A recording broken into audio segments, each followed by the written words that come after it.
numva imyumvire nari mfite,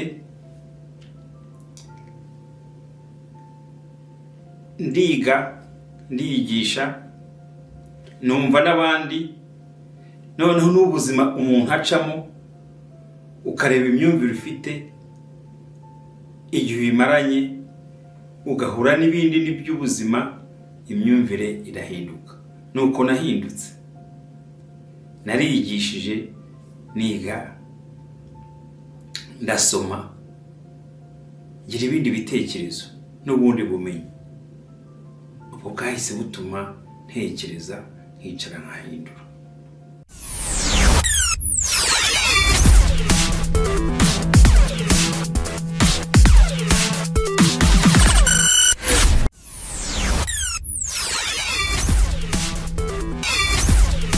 Kuri channel yanjye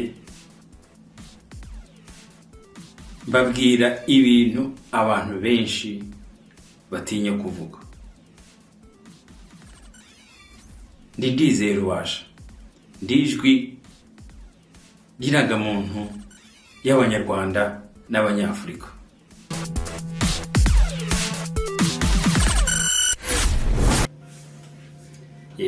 Mukomere inshuti zanjye, murakaza neza kuri iki kiganiro cyanjye. Hano tuganira ibyo abantu benshi batinya kuvuga.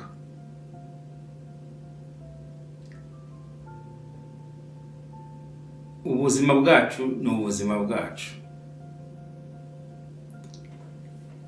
Kuza nkicara hano ngahagarara nkavugana namwe,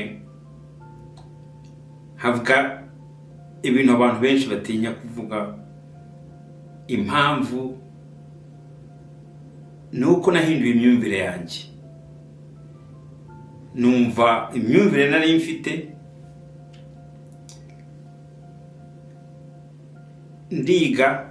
ndiyigisha, numva n'abandi, noneho n'ubuzima umuntu acamo ukareba imyumvire ufite igihe uyimaranye ugahura n'ibindi n'iby'ubuzima, imyumvire irahinduka. Nuko nahindutse, nariyigishije, niga, ndasoma, ngira ibindi bitekerezo n'ubundi bumenyi. Ubwo bwahise butuma ntekereza, nkicara nkahindura. Umuntu wanyigishije nta nubwo namwita umwarimu, ariko kubera ko yanyigishije atanakiriho, numva ko ari umwarimu wanjye, kubera ko ibintu byose yanyigishije nasomye mu bitabo bye, numvishije amajwi bye, byagumye mu ntekerezo yanjye. Ni nkaho yabinyigishaga nicaye imbere ye mu ishuri, ariko ntabwo ari byo. Ni ibitabo yasize yanditse, ni kasete yasize arekodinze, yitwa Neville Goddard. Yigishije abantu benshi, yanditse ibitabo byinshi, ndamwumva. Yarambwiye ati, uri Imana. Nawe ndakubwiye ubu aho wicaye aho, uri Imana. Intekerezo yacu niyo Mana, ubwonko bwawe niho Imana iba. Ibaze rero iyo umuntu akubwiye gutyo, warigishijwe ko Imana yagiye mu kirere, yagiye mu ijuru, umwana Yesu azaza kudupfira, ibyo bakaba barabitwigishije tukiri abana. Guhindura iyo myumvire nicyo kintu gikomeye,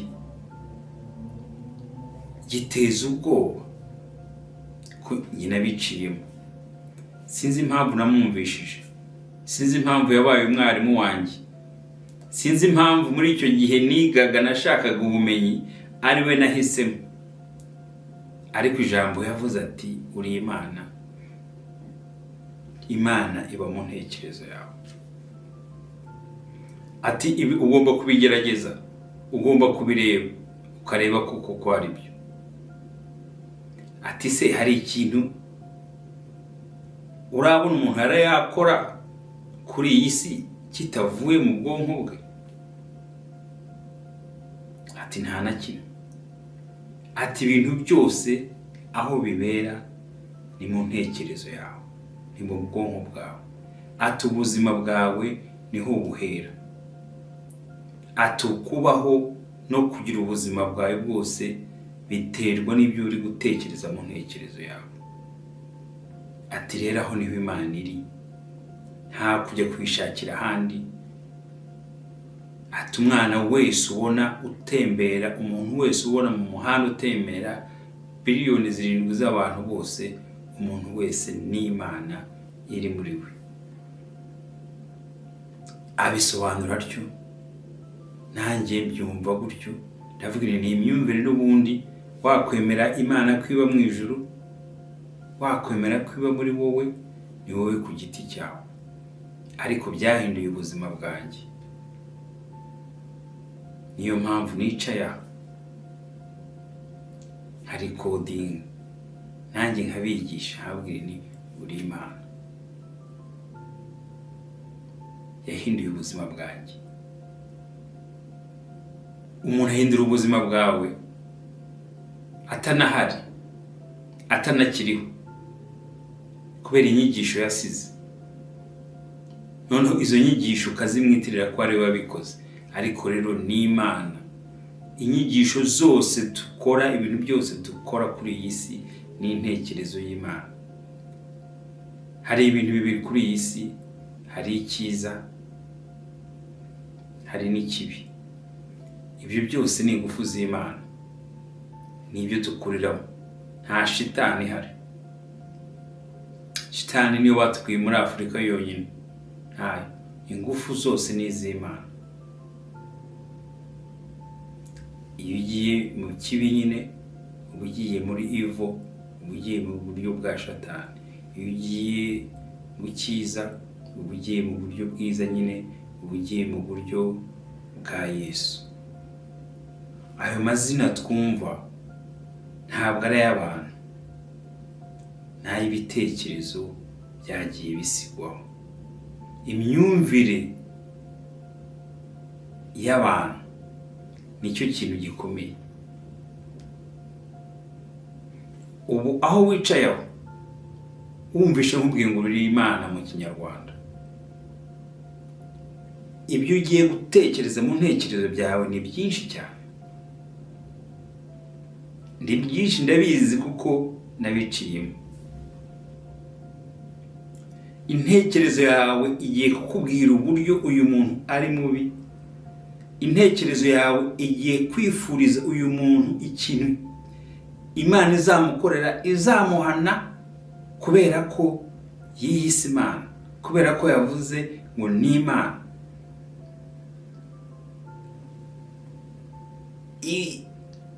Bikurimo kumva icyo kintu, ukuntu urakara unabashije no kumubona, mbese byahita birangira, kubera ko iyo myumvire yawe nuko imeze, idashaka gufungura ngo yumve ko ibintu byose usanga kuri iyi si, ibintu byose waciyemo kuri iyi si, byose ni iby'Imana. Byose birahari kugira ngo abantu babicemo.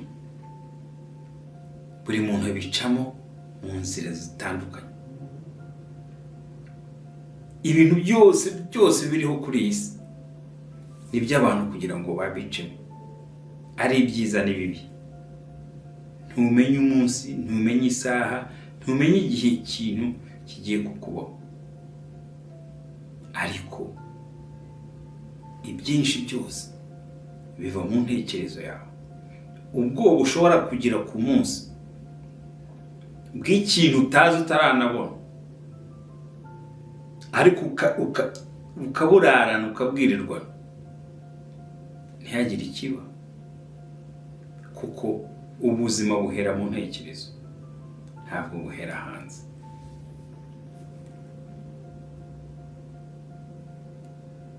Kuba nkubwiye ngo uri Imana, ni wowe ugomba kubireba ni wowe ugomba kubyumva.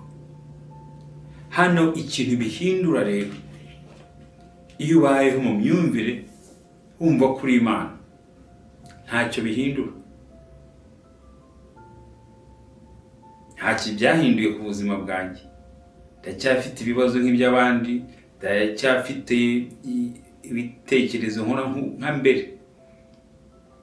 Ariko icyo bihindura yumva kuri Imana, bivuga ko icyizere cyose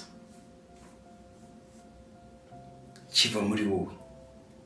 Icyiza n'ikibi cyose ukoze kiva muri wowe. Aha bivuga ko nta kuvuga ngo ni shitani yaje, ngo niki yaje. No, ibintu byose umenya ko wowe ubifitiye uburenganzira, umenya ko ari ibyawe. Icyo ugezeho n'icyo utagezeho, n'icyo utabuze, urakihanganira ukongera ukagishakishiriza undi munsi. Umuntu ukuvugishije nabi, umuntu ugututse, umuntu ukugiriye gute, iyo wumvishe ko ari Imana, ari umuntu nkawe, uramubabarira, nta kibazo wongera kugirana n'umuntu, kuko wumva ko ari Imana. Ni nacyo kintu gikomeye kimwe iyo umaze kumenya kuri Imana. Nta mwanzi wongera kugira. Uba mu rukundo, ko ntabwo wongera kuba umufana w'imyumvire y'abantu bagushyizemo. Ntabwo uvuga ngo urarakarira umukristo, ngo urarakarira umwisilamu, kuko ibi byo kujya impaka ntibiba bikirimo. Ni ukuvuga nti wowe uri Imana. Nibyo mbabwiye, wabyemera utabyemera, nta kindi nakubwira kibirengeje.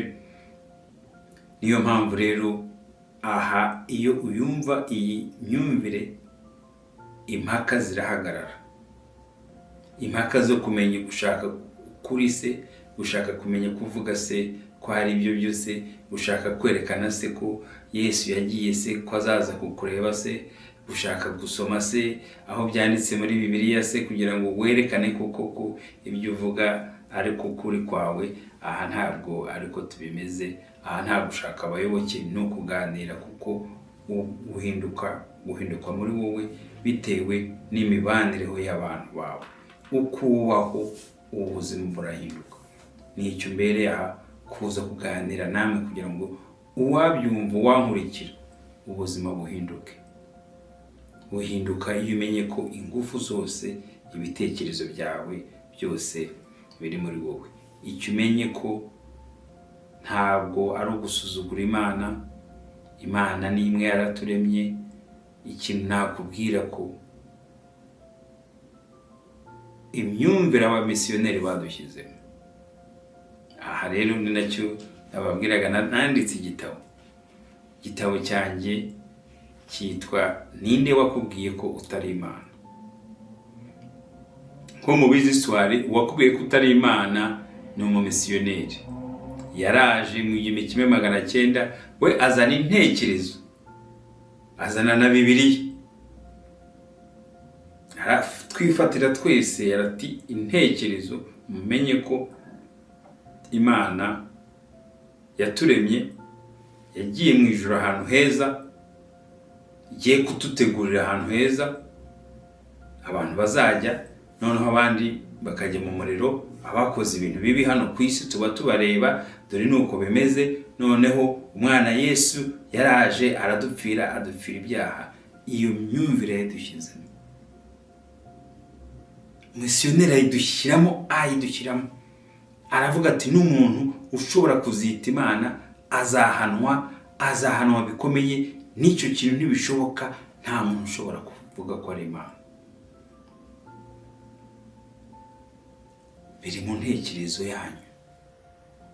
Iyo myumvire basizemo nicyo kintu turwanirira. Nta Mana yo kurakarira umuntu wise Imana Data. Ariko kubera ko undi muntu yabigushyizemo akakwigisha ukiri umwana, ukumva ko nta bindi, ati ntagire n'undi muntu uzumva, ntagire n'undi muntu uzakwigisha, ubyumve. Ati aba false prophets bazaza. Ibi yabivugaga azi yuko hari abandi bari bamenye ko izi nyigisho zindi zihari, abo ari bo ba Neville Goddard, hari n'abandi ba Joseph Berners, hari n'abandi babyigishije. Ariko kubera ko amasengero, abamisiyoneri babifashe bakanga ko hari n'undi wabyumva, kugira ngo bakomeze ibyo batekereje, ibyo bashyize muri gahunda yabyo kuyobya abanyafurika ari byo bigumaho. Ibi ni byo turimo, ibi ni byo ubona abana birirwa mu masengero, birirwa birukanka aho ngaho hose muri Afurika, kandi ubona ahandi hose byarahindutse. Ni ukubera iyo myumvire. Niyo mpamvu nje kugira ngo nganire namwe, mbabwire abo dushaka dushobora kumva ibyo bitekerezo bagifite. Abantu twahuza tuzahuza, abo tudahuza ntiduhuze. Aha nta kwangana, nta kujya impaka. Ariko ndababwira nyine, uwakubiye kutakwita Imana n'uwo mu misiyoneri nyine, uwo ni urwanirira, uwo ni urwanirira imyumvire ye yagusigiye. Niyo mpamvu nanone abandi abisilamu nabo bafite imyumvire bahawe, nabo bayirwanirira, bumva ko iyo bivuze nabi nyine ari ibyo. Ni imyumvire, nta kindi. Umubiri wacu utera kimwe, ibyo twakumva, ibyo wakwemera, ibyo utakwemera, byose ni kimwe. Nta muntu ubonekerwa kurusha undi, ufite ubwenge bw'uko arakora. Umuntu wese ararwara nk'undi, umuntu wese aca mu bindi nk'ibindi, nta tandukanirizo. Ibiryo uriye uko bigenda mu mubiri wacu bigenda kimwe. Niyo mpamvu inshuti zanjye nta kurakara, kubera ko izi nyigisho twigishanya ni inyigisho zikomeye, kandi dukomeza guterana inkunga. Njye rero muri gahunda yanjye, niyo mpamvu nababwiye ko tuzatuganira ibintu abantu benshi batinya kuvuga.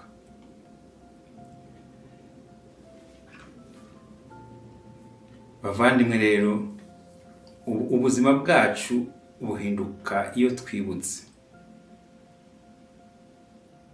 Iyo uvuze uti ndi Imana, ukayiyumvamo, ntabwo ari ukwiyemera, ni ingufu ugiye kumva kuko ko zikurimo. Ingufu nshaka kuvuga aha, nicyo ugiye gukora cyose ugitekerezaho mbere yuko ugiye kugikora. Ukumva ko nta zindi ngufu zo hanze ugiye gushakisha gusenga. Ndabyibuka tukiri abana tukiga muri primaire, ukaba utize ugapfukama ugasenga kugira ngo exam. Ibyo ari amasengesho ntacyo akora. Ariko iyo intekerezo yawe yihinduye, ukayihindura, ukamenya ko amasengesho ari muri wowe avugana nawe, nta wundi muntu uriye kureba, ikibazo cyose ufite ukacyandika ukavugana nacyo, ubona igisubizo cyacyo. Gusenga nyine batubwiye ko ari ugupfukama, ariko ndakwigisha ubundi buryo. Gusenga ni ukuganira n'intekerezo yawe, ni ukuvugana n'intekerezo yawe ikibazo ufite, ikibazo kikurimo. Kuko niyo Mana, kuko Imana niho iba. Kandi se bigenda gute?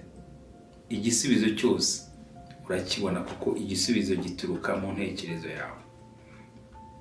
Aha ndakubwira ubigerageze ubirebe. Niyo mpamvu nkwigisha ugomba kubireba kuko ukabigerageza, ukareba kuko ari byo. Igisubizo cyose Imana iguha, ikiguhera mu ntekerezo yawe. Cyari cyo cyose, hari amafaranga ushaka, irakubwira iti haguruka, dore hari umuntu, ugende hariya uramubona. Hari igihe ukata ahantu ari ikintu washakaga, ari umuntu washakaga. Hari n'igihe umuntu waramubuze yarakwihishe, ati uriya muntu yantwaye amafaranga ariko nzamubona gute? Intekerezo yawe itikata ahangaha. Izo nizo ngufu z'Imana. Iyo umenye ko iri muri wowe, kuko nta wundi muntu ukubwira ngo kata ahangaha, wewe biba bivuye mu ntekerezo. Ni kimwe nanone nawe ukata ahandi, wari ufite ibibazo, ufitanye ibibazo n'umuntu, wakata ahantu ukabona nawe uwo muntu akuguyeho, atari ibintu washakaga, atari ibintu watekereje. rero nicyo nkubwira nti izi nyigisho zanjye niwe ugomba kubicamo, niwe ugomba kubicamo ukabireba, ukumva koko kw'Imana ikurimo, ko ibintu byose ucamo buri munsi ukabireba ukabitekerezaho,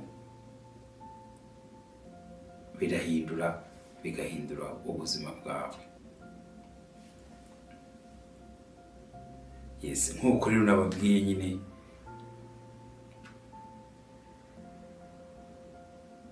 ikintu gikomeye cyane ni ukwemera. Igihe bifata kwemera ko ibi nkubwira nabyo byashoboka, bifata igihe kirekire. Bishobora gufata umwaka se, bishobora gufata amezi 6 se, bishobora gufata se icyumweru, ariko uko bigenda ni imyumvire undi muntu aba agushyizemo. Ubu ni imbuto nabateyemo, mvuge nti reka duhaguruke, reka duhumuke, reka twumve indi myumvire, kuko Imana rwose iturimo, Imana ibana natwe, Imana yicaranye nawe aho uri hose. Ibyo mu ntekerezo yawe ni Imana biri kubwira. Ubu nicaye aha ngaha, byose biri kuva mu ntekerezo yanjye, ikambwira, nkababwira, nkabasobanurira. Navugaga inyigisho Neville Goddard yigishije mu 1900. Ubu turi muri 2025 ndi kuzibigisha mu Kinyarwanda. Nanditse n'igitabo mu Kinyarwanda, abana bazagisoma ntabwo baravuka, kuko intekerezo zacu nuko zihuza. Abantu barahuza. Umuntu wakoze iyi telefone yayikoreye izindi mana, ntabwo yayitiye. Ni intekerezo. Ikikora ikimuha ni amafaranga, ariko bayikoreye izindi mana. Uwawe wayikoze wese icyo yakwigira cyose, niyo yaba afite miliyari y'amafaranga, ntaho watandukaniye n'uyikoresha n'uwayikoze. Hari n'abazikora bazubaka nta nizo bagira, nta nizo bashobora kubona, kandi nibo bazikora, kuko ni Imana nyine ibizikorera abandi. Kuko yikora yifite n'ubumenyi bwo kuyikora, sinagomba ko nta n'ubasho no kuyitunga. Kubera iki? Ni ibikorwa byose Imana iduhuza, ikorana nawe. Ubu rero nicyo tukomeza tuganire, inshuti zanjye. Iyi porogaramu yanjye murakaza neza. Izindi ngingo tuzajya tuganira za buri munsi, kugira ngo uhindure ubuzima bwawe, kugira ngo uhindure imyumvire yawe. Ibibazo ufite tubiganireho, tubikemurane, ariko byose umenye kuko ni wowe ugomba kubyikemurira. Nta wundi, ingufu ziri muri wowe, ni wowe ugomba kwikiza, uhinduye imyumvire yawe. Ubuzima bwawe bw'umubiri ni wowe bureba, tubiganireho. Urukundo rwawe, ubwiza bwawe, ibyishimo byawe, ubwo nibwo buzima. Ubundi buzima bwo hanze bujyanye nabwo nta mafaranga. Ibyo byose iyo bishyize hamwe, ubuzima burahinduka. Mukomeze rero cyane, kandi rero mukomeze munkurikire. Buri gihe tuzahora tuganira buri munsi kuva saa 12 z'aho ngaho mu Rwanda. Ubu hano ndi recordinga ndi muri Australia, ariko rero izi tekinoloji zaraje ziraduhuza ku buryo ubuzima bworoha, uburyo tuganira, ibintu byose, Imana, intekerezo zacu duhura igihe cyose aho umuntu wese yaba ari. Murakoze rero kandi mukomeze munkurikire kuri The Rubasha Family Podcast no kuri my YouTube channel Ndizeye Rubasha.